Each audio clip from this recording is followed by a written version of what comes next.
Dober dan, lepo pozdravljeni na tretjem spletnem dogodku doktorske šole, ki bo na temo ravnanja z raziskovalnimi podatki.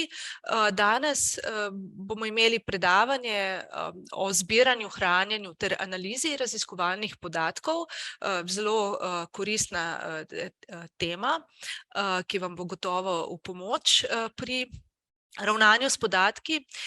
Torej, naš predavatelj je docent dr. Milan Ojsteršek z Univerze v Mariboru, s Fakultete za elektrotehniko, računalništvo in informatiko. Naslov predavanja je Zbiranje in hranjenje raziskovalnih podatkov v času izvajanja raziskave ter po zaključku raziskave. Torej, govorili bomo o formatih, datotek, licenciranju, repozitorijih in metapodatkih.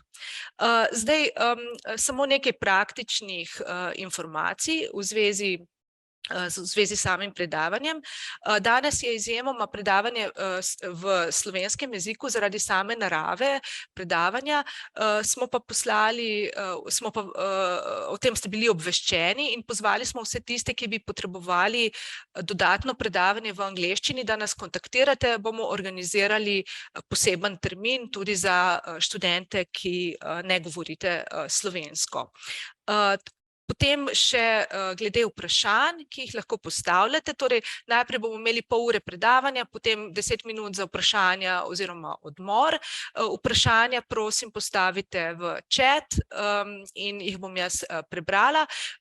Po prvem odmoru za vprašanja bomo imeli nadaljevanje predavanja, potem pa še 20 minut za dodatna vprašanja in razpravo.